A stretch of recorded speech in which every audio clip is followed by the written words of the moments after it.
May we all stand for the opening prayer.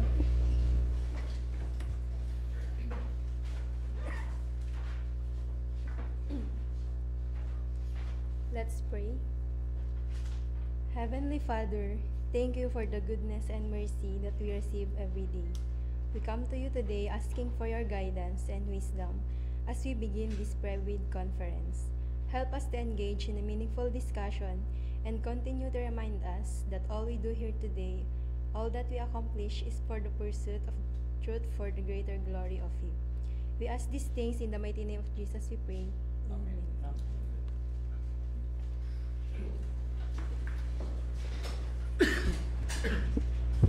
Good morning po sa ating lahat. Today is the Previd conference.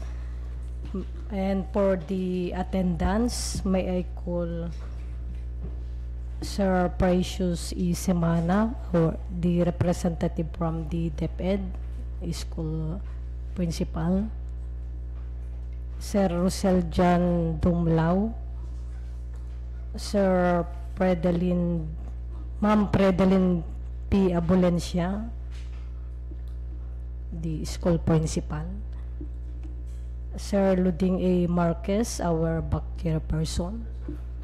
Sir Teresito A. Bagasin, our back members and user from maintenance. Sir Jerry A. Raguhos, our back member. Sir Jamer B. Macabeo, our back member. Sir Proylen I. Silingan, our back member.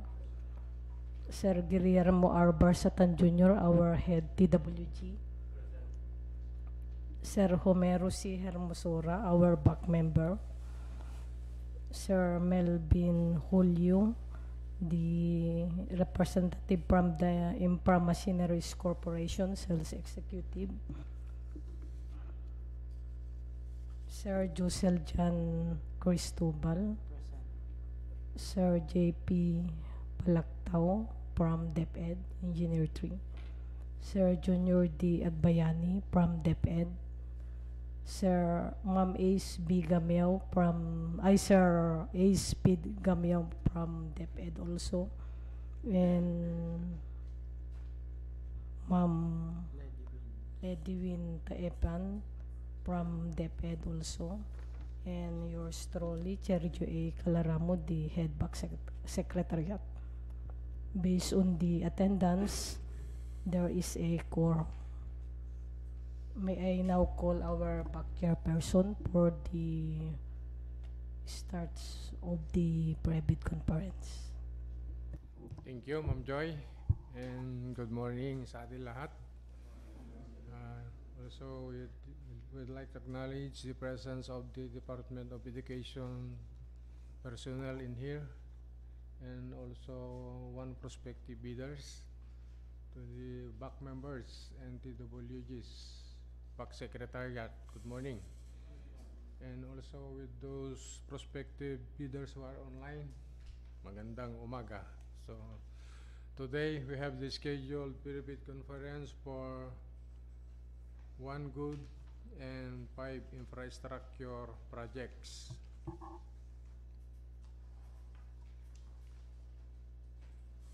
One is the 23 GPC 0009, procurement of 2 units motor vehicle wheel loader to be used for the implementation of various routine maintenance and construction activities within district, with the duration of 60 calendar days and with an approved budget for the contract of 6,850,000 pesos. And second project is the repair of classrooms, batch 2. 1-story 2 classroom school building, Sipa Imelda National High School, Santa Marcela, Apayao, with an approved budget for the contract of 2,397,312.69, with the duration of 121 calendar days. Third project is the 23 PC 0008 88. Repair of classrooms, batch 2, 1-story, 2-classroom school building, San Juan ES, Santa Marcela, Apayao, with an approved budget for the contract of 1,314,185.88 pesos, with a duration of 182 calendar days. And fourth project is the 23 PC 0089. Repair of classroom, batch 2, 1-story, 2-classroom and 1-story, 1-classroom school building, Santa Maria Elementary School, Flora, Apayao, with a duration of 1,511,253.13 pesos, with the duration of 102 calendar days. And fifth project is 23 PC 0090. Repair of classrooms, batch 2, 1-story, 2-classroom school building, Dagupan Elementary School, Luna, Apayao, with an approved budget for the contract of 1,221,696.33 pesos, with a duration of 90 calendar days. And sixth project is the repair of classrooms, batch 2, 2-story, 2-classroom and 1-story, 3-classroom school building, Bakda National High School, Luna, Apayao, with an approved budget for the contract of 2,849,477.56, with a duration of 117 calendar days. So those are the projects to be previewed today. So for the brief description of this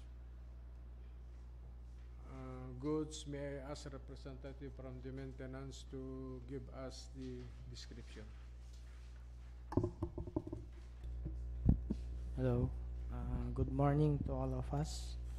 The specifications of the wheel loader, the engine type must be a 6-cylinder 4-stroke diesel engine, inline, direct inject, turbocharged and water-cooled.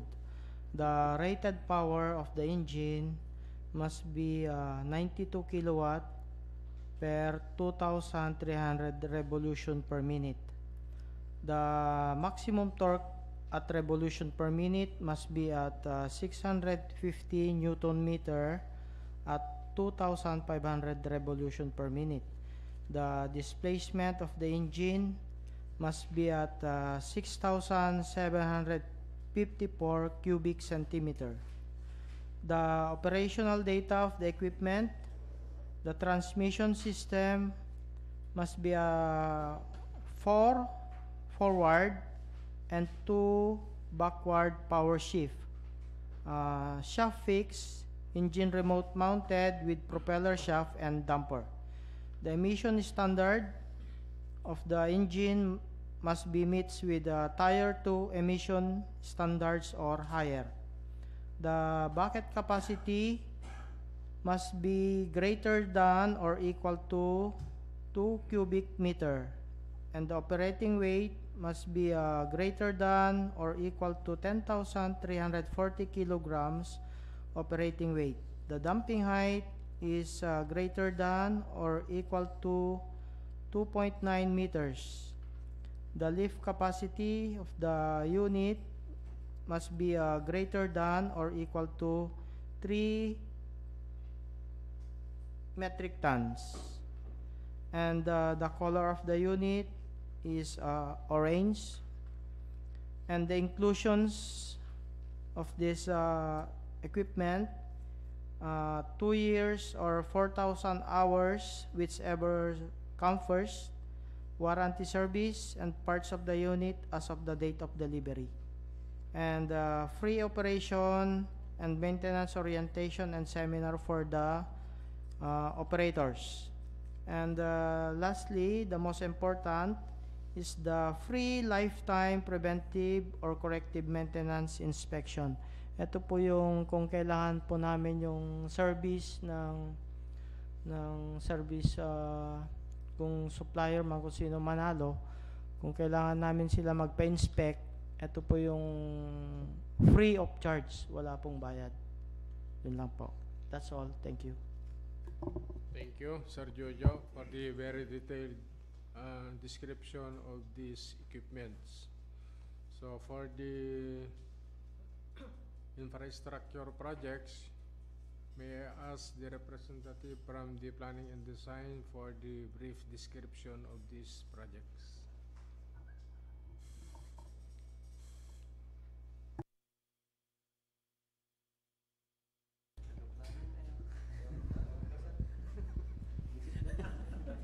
Nakasirseryoso tayo.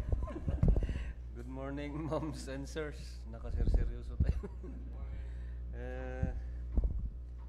Wala si Architect Wendell kasi sinamahan yata yung mother niya sa hospital. Kaya hindi siya naka-attend dito. However, I will replace him to explain whatever needed in this private conference. These 5 projects are all repair. The category of these are repair, and I suppose Wendell and Engineer JP coordinated regarding the assessment. I believe you went to assess thoroughly the repairs of this building, and it's not only Wendell whom the findings came up nanggaling din kay Sir JP. A joint validation yung nangyari.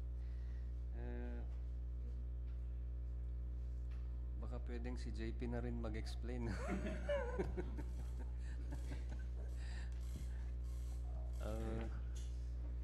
So yung unang project po ay yung 1-story 2CL school building sa Sipa Imelda National High School. Ito po yung repair nito ay mapapalitan po yung ceiling niya.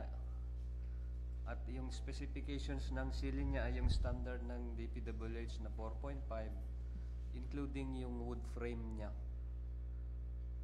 Yung roof framing, may part doon na mare-renovate, mapapalitan, kaya isa rin ito sa item of works niya. And of course, yung total painting works niya, including yung ceiling boards. The other part of the program is yung roofing accessories. May mga part doon na mapapalitan metal roofing accessories, at yung standard na naman natin ay yung 0.551 thickness.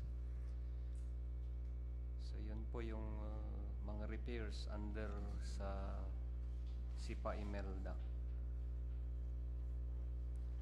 Malalagyan din siya ng reflective insulation para hindi naman masyadong mainit, yung para sa mga bata. At lahat ng electrical works ay mare-renovate din, including yung mga outlets, yung mga switch banks, yung mga duplex convenience outlets, yung mga fittings and accessories, pati mga linya. Dahil may mga nakaprogram dito na 3.5 for the convenience outlet, at yung may 5.5 pa dito na galing yata sa source. So yun po yung mga scope ng Sipa Imelda National High School. Yung second project is yung 1-story 2CL school building sa San Juan ES naman po ito. So 2 classroom po ito yung mare-renovate. course, we have ceiling na naman at mga roof trusses. I suppose these school buildings are the old ones kasi it seems that the roof frames kasi nakalagay dito mga wood pa. And I think it's 8 years ago yata nag-implement na kami ng mga steel because of the urgency to redesign yung resilient buildings. So, palagay ko yung mga old na buildings natin ito noon. So, yun po, mapapalitan yung mga roof framing parts ng trusses. Kabuuan, may painting din, kasama yung mga paintings sa masonry, sa concrete, sa wood. Referring to ceiling boards ito, yung painting works sa woods. And also, may mga damages yata ng typhoons. May mga parts na mapapalitan yata, Sir JP. Kasi mga 19 linear meter lang papalitan dito, parang sa edge lang yata o sa mga bolada. Damage ng typhoons siguro ito. May reflective insulation din po yung school. And of course, yung priority natin yung electrical lines and switches. Sa kabuuan, mapapalitan yata lahat yung kanya, yung electrical works niya. Yung susunod na project is yung 1-story 2CL and 1-story 1CL school building sa Santa Maria. So, 2 CL at isang separate na classroom. So, parang 3 CL ang mare-renovate po dito. So, ito po may item na po dito na structural concrete at reinforcing steel formworks. Saan po, Sir JP, ito? Saan part ng building po ito sa Santa Maria? Yung bakit may concrete, Sir JP, dito? Oh, walang additional na lababo, mga ganon.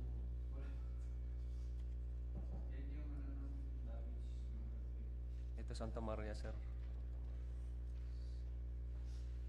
So yun po, may part na structural concrete. Dito naman sa part C niya is yung windows. Mapapalitan yung mga jalousie windows niya, including frames, yung jambs, yung sills heads, yung mullions, at yung wood panel door. Yun po yung mga mare-repair dito. Under naman sa ceiling, mapapalitan din yung ceiling, around 269 square meter. Malaki-laki yata ito. I suppose lahat yata ng ceiling nito mako-cover. Including yung roof frame na naman na wood. Malaki yung board feet nito. Baka total yata na truss ito. Tapos part is cement plaster finish. May mapaplasteran pa ba doon, Sir Reggie?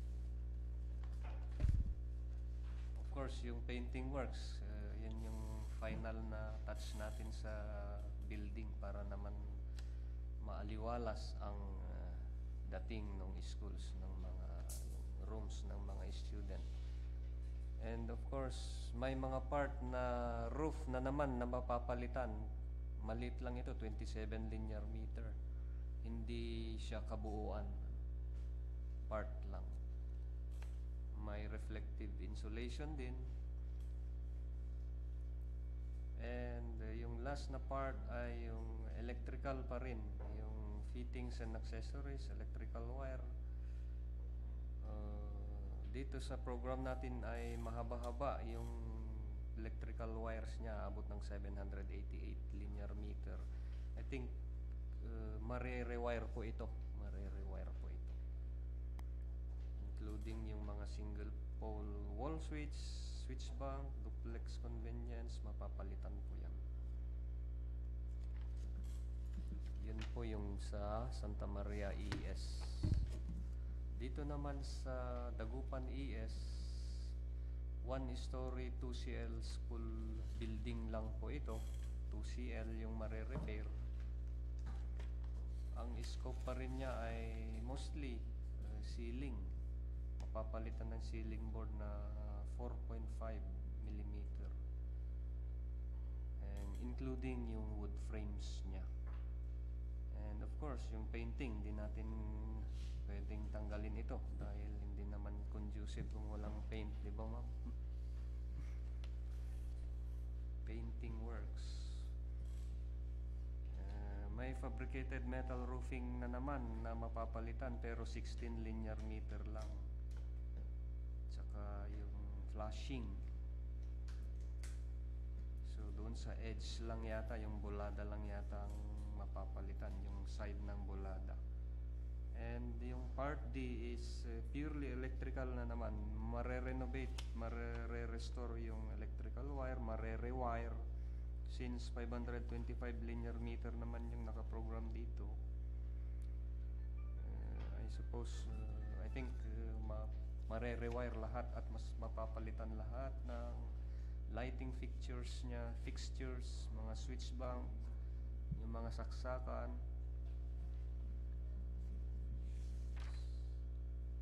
and everything under electrical works. So yun, last na project is 2-story 6CL and 1-story 3CL school building sa Bacda National High School po ito. Yun ulit, may mga mapapalitan na ceiling including yung framing system niya. And kabuuan yata ito, yung painting din niya, Sir JP, kasi 1,000 square meter siya. Or part lang. Isang building lang ito. 6, yung 6CL ang makukumpleto, sir, ano? Lahat. Pero yung 6CLs walang. So yung dinidescribe na painting dito ay yung 3CL lang. So yung next na category is yung roofing na naman. May mapapalitan na part lang kasi 28 linear meter lang yung ikakabit. Of course, may reflective insulation pa rin. At may mapapalitan na structural steel purlins. Ito na, structural steel na yung truss nito, mga metal structures. Yun, yung mga sagrad may mapapalitan. Tapos Sir JP, query lang kung ano itong electrical under sa 3CL lang ba o pati yung 6CL? Sa 3CL lang. Kasi yung 2-story 6 pa. Maayos pa, 5 years ago lang na construct. Yun po, yung 3CL, papapalitan lahat ng electrical parts niya.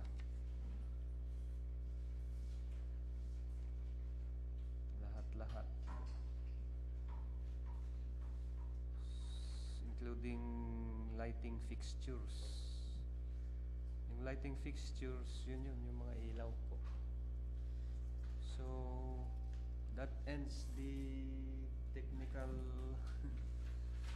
discussion over the 5 projects that we are going to bid next week, I suppose.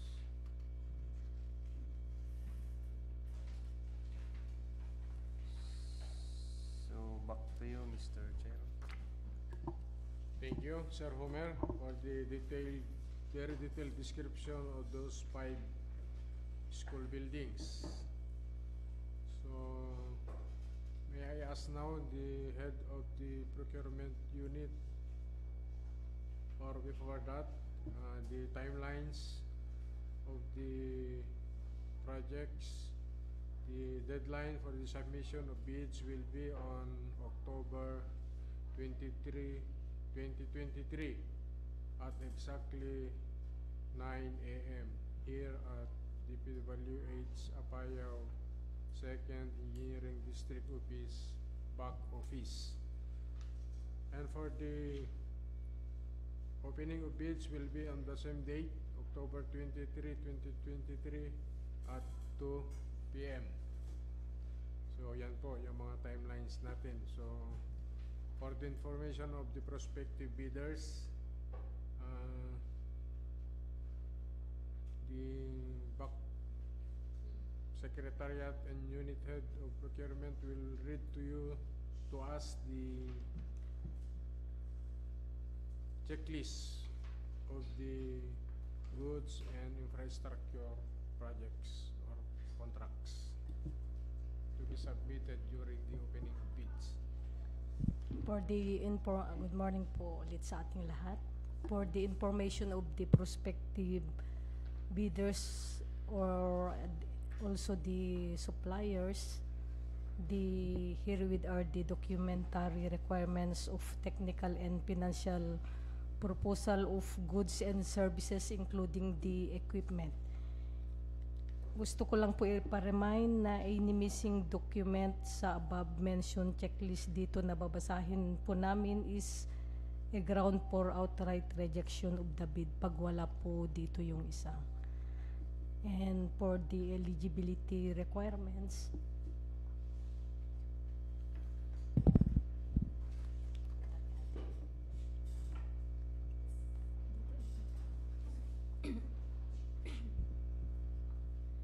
First is the DTI business name, registration or sex registration certificate or CDA for cooperatives. Number 2, valid and current mayor's permit or municipal license. Number 3, tax clearance. 4, statement of ongoing and similar completed government and private contracts.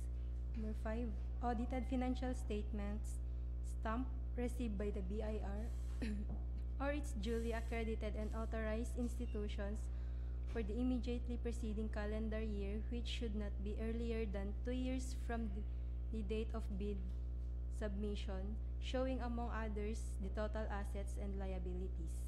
Number 6, computation of net financing contracting capacity or DNFCC. Number 7, PhilJEPs. Class B documents is, if applicable, first, valid joint venture agreement in case the joint venture is already in existence in the absence of a JVA, duly notarized statements from all the potential joint venture partners stating that they will enter into and abide by the provisions of the JVA in the instance that the bid is successful shall be included in the bid.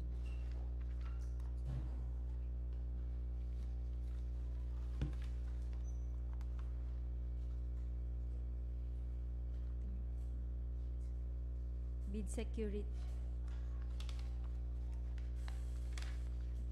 For the technical, first is bid security. Number 2, production or delivery schedule. Number 3, technical specifications. And number 4, omnibus sworn statement.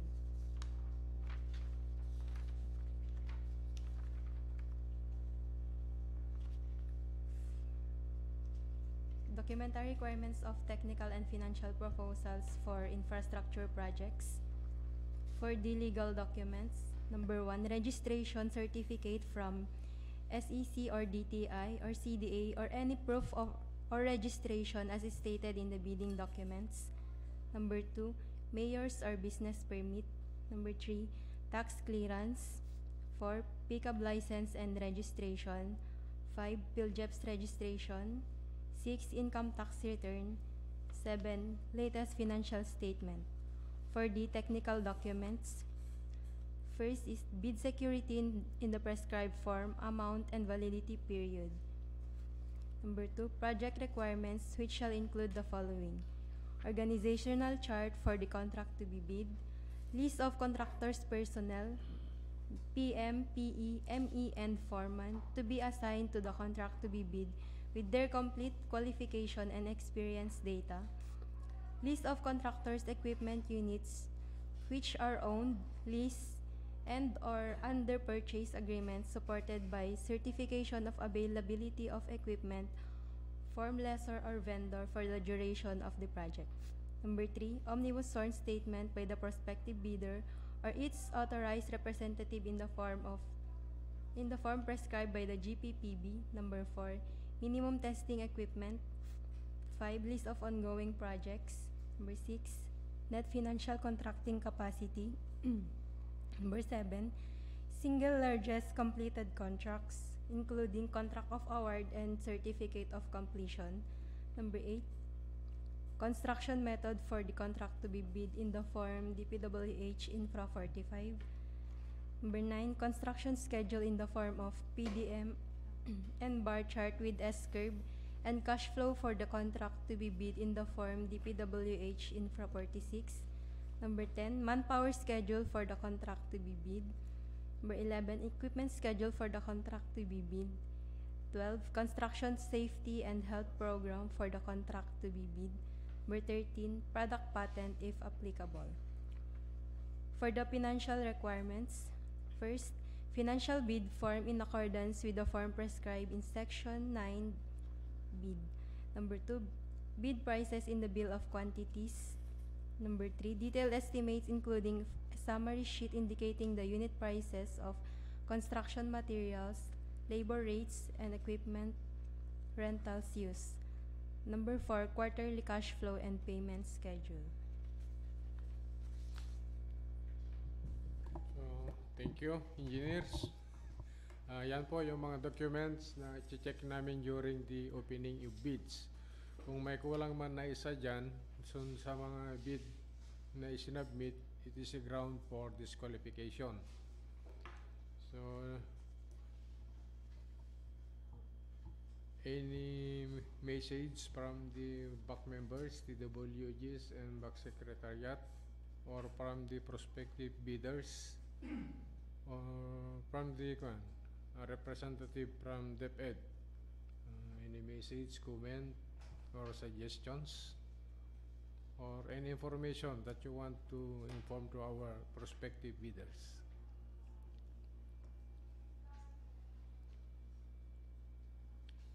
Meron? Or query? Any query?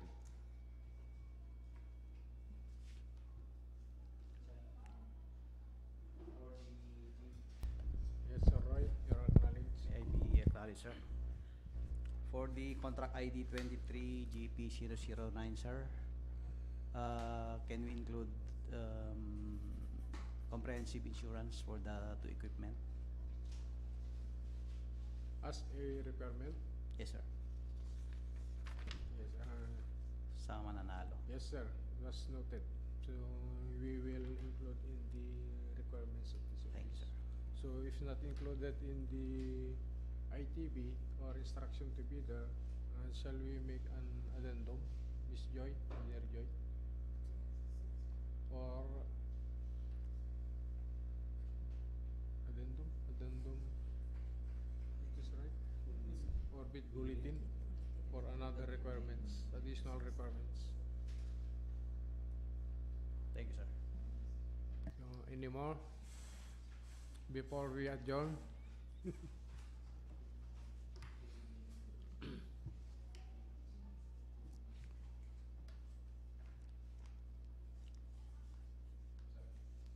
Yes, sir, JP, you are acknowledged. Sa mga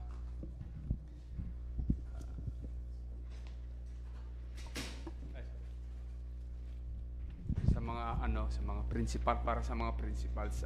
Anyway, after the pag meron na tayong contractor, ipapatawag ulit. So yung mga issues na lang natin na pwede nating erase after nung issuance of notice of to proceed na. Doon na lang natin i-erase kasi more on technical pre-conference. So doon na natin lahat ng mga detail ng mga item of works na ni-award, doon na lang natin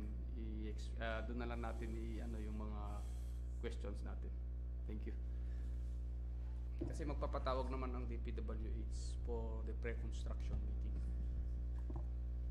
Thank you, Sir JP. Oh, tama yon. We have still a pre-construction conference after the issuance of the notice of receipt to the winning bidder. Sige. That after Sir. pre-construction kasi we will be having our joint stakeout, and during the stakeout siguro doon nyo na malalaman, ma'am, kung ano yung mga specifics nung yung i-repair, para may visualization tayo kung ano yung nandun sa contract versus doon sa i-repair.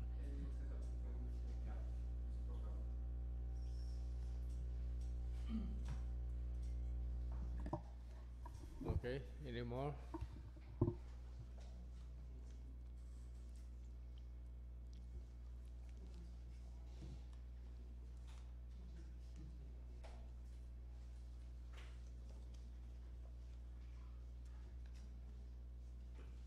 Meron pa?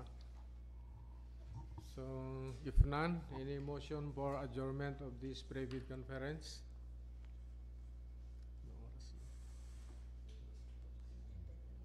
Mr. Chair, there being no more tasks to be tackled, may I now move for the adjournment of this private conference. So this private conference has been moved and duly seconded. So let us adjourn at exactly 11:09 a.m. Once again, have a nice day and thank you for your participation.